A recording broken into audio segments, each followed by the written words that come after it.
폴짝?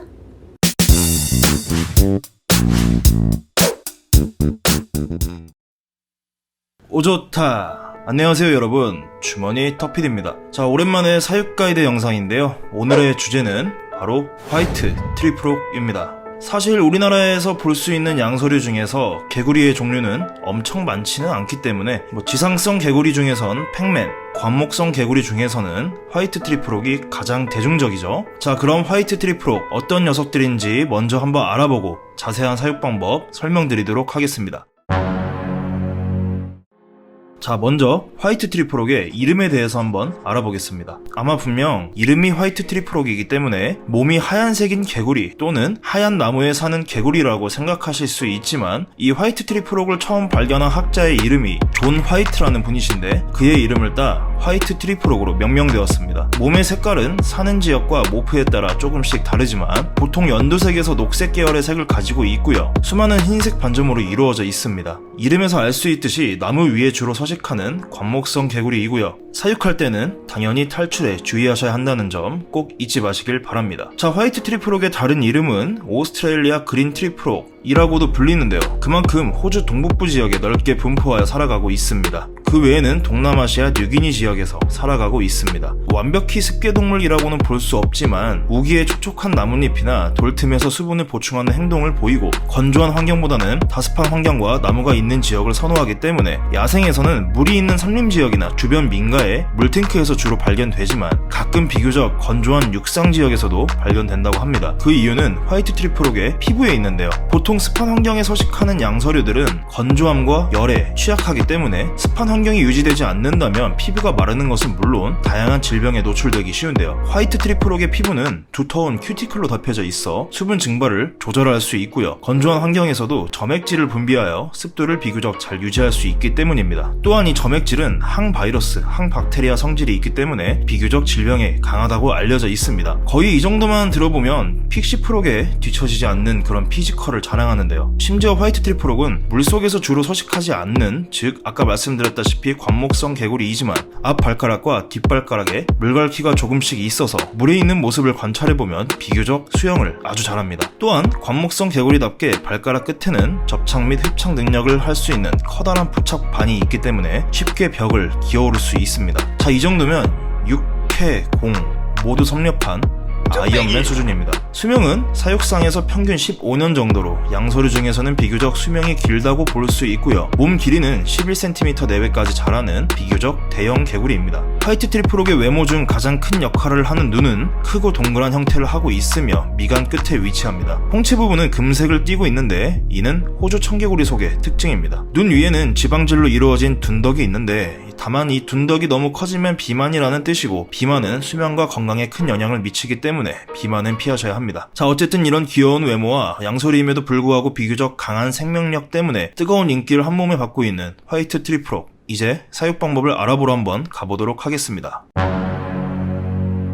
자, 사육장을 먼저 살펴보자면 사육장은 우선 두 가지를 중점적으로 생각해야 합니다. 첫 번째, 충분한 공간입니다. 화이트 트리프록은 관목성이고 대형종이기 때문에 당연히 충분한 공간이 필요합니다. 몸 길이가 11cm 내외인 것을 고려하여 사육장의 폭과 높이가 최소 30cm 이상은 갖춰져야 하며, 관목성의 습성을 가진 것을 고려하여 사육장의 넓이보다는 높이가 충분한 것을 추천드립니다. 두 번째는 공기순환입니다. 양서류를 키울 때 급격히 저온으로 떨어지는 것도 위험하지만 요즘 같은 여름철에 30도 이상의 고온으로 올라가는 것은 더더욱 위험합니다. 때문에 열이 쉽게 빠져나가지 못하는 원목 사육장은 제외해야 하며 쉽게 열이 식혀질 수 있는 유리 재질의 사육장을 가장 추천드립니다. 자, 이 두 가지를 모두 종합하였을 때에 유리수조 또는 유리사육장을 추천드리는데, 유리수조의 경우 뚜껑을 따로 제작해야 하는 단점이 있기 때문에 초보자분들께서는 기성품으로 판매되는 유리 테라리움을 가장 추천드리고요. 사이즈는 가로 세로 높이 모두 30cm 이상을 추천드립니다. 자, 사육장 준비되었으면 이제 온도를 세팅해 주겠습니다. 우선 온도 먼저 살펴보자면 적정 온도는 24에서 26도 정도가 적절하고요. 광범위하게는 20에서 30도 정도까지 가능합니다. 화이트 트리프록은 다른 개구리보다는 비교적 높은 온도에 견디는 편입니다. 하지만 당연히 좋지는 않으며 온도가 30도 이상으로 올라가게 되면 매우 위험할 수 있습니다. 그래서 특히 요즘 같은 여름철에는 좀 주의가 필요한데요. 가정집의 온도는 각각 다르기 때문에 좀 어렵지만 우선 직사광선이 닿는 구역에 사육장을 절대 놓아선 안 됩니다. 물론 아니 야생에서도 직사광선이 있는데 왜 안 된다는 거지? 라고 생각하실 수 있는데요. 물론 당연히 야생에서도 햇빛이 있고 직사광선도 있고 자외선도 있습니다. 다만 이 녀석들이 광목성이기 때문에 당연히 햇빛으로부터 자유로울 수는 없지만 직사광선이 지속적으로 뜨겁게 내리쬐는 그런 부분은 당연히 피해 다니며 낮에는 나뭇잎이나 나무기둥 및 돌틈 등 최대한 시원한 곳을 찾아서 은신하는 습성이 있습니다.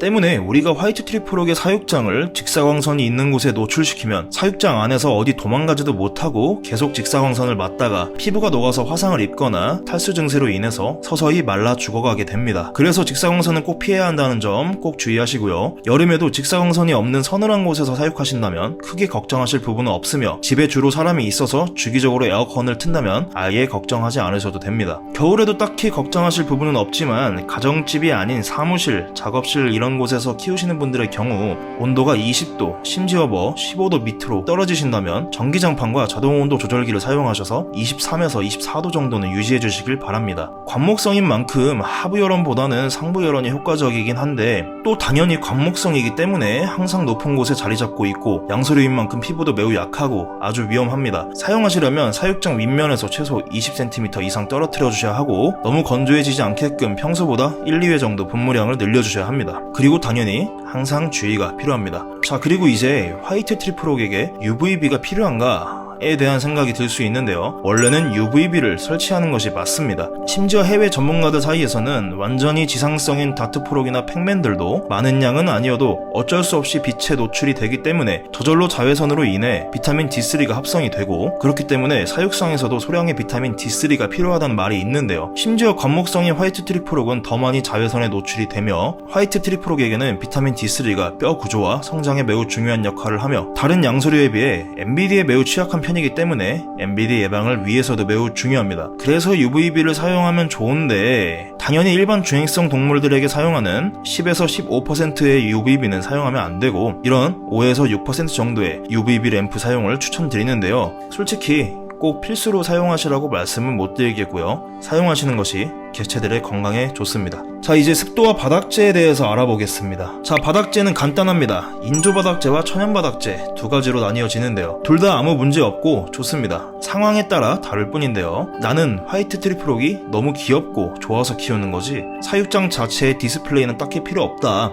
청결한 환경에 더 신경 쓰고 싶고 내가 청소를 쉽게 하는 것이 중요하다 하는 경우에는 인조바닥재를 사용하시면 되는데 종류는 키친타올, 루바망, 부직포, 인조잔디 이런 것들이 있고요. 인조바닥재 사용하시는 경우에는 개체의 몸이 적당히 잠길 정도로 물을 넣어서 물그릇 대신 사용하고 습도 유지를 할 수 있게 하는 방법이 있는데 이 경우에는 개체의 배설물이 떨어져서 물이 오염된 상태로 유지되지 않게끔 주의하셔야 합니다. 자, 그리고 나는 친환경이 좋다. 내 집안에 자연을 만들고 싶다. 나는 화이트 트리프록이 좋지만 관상 목적도 매우 중요하다 하시는 분들은 천연바닥재를 사용하시면 되는데 사실 화이트 트리프록이 적응을 잘 하지 못했을 때에는 바닥에 버로우까지 하는 모습을 보이기도 하지만 적응 잘하면 바닥에 내려올 일이 거의 없습니다. 그러니까 수태, 코코피트, 프로고소일 등등 다 사용하셔도 좋습니다. 다만 천연바닥재를 사용할 때에는 양서류인 만큼 오염으로 인해 개체의 피부병이 생기지 않게끔 배설물이 보이면 바로바로 치워주시고 날파리 안 꼬이게 조심하셔야 합니다. 화이트 트리프록은 매우 높은 습도를 요구하지는 않지만 야생에서 따뜻하고 습한 열대 지역에 서식하고 사육상에서 건조한 환경으로 키우다 보면 관리 소홀로 인해 심하게 피부가 마를 수 있기 때문에 우리가 키울 때에는 어느 정도 습도를 유지하는 것이 좋습니다. 너무 어렵게 생각하실 필요도 없고 50에서 70% 정도로 생각하시면 되는데요. 아침 저녁으로 2회 정도 분무를 해주시면 되며 혹시라도 건조해질 상황을 대비하여 개체의 몸이 충분히 담길 수 있는 크기의 물그릇을 제공해 주신다면 습도 유지에 도움이 될 수 있습니다. 다만 양서류인 만큼 항상 깨끗한 물을 유지하셔야 하고요. 물의 염소는 당연히 없어야 합니다. 그 외에 저처럼 비바리움으로 운영하실 계획이라면 미스팅 시스템 사용해 주시면 됩니다. 자, 근데 많은 분들께서 습도를 유지하실 때 하는 큰 실수가 있는데요. 습도가 날아가는 것을 방지하기 위해 공기를 막는 행동입니다.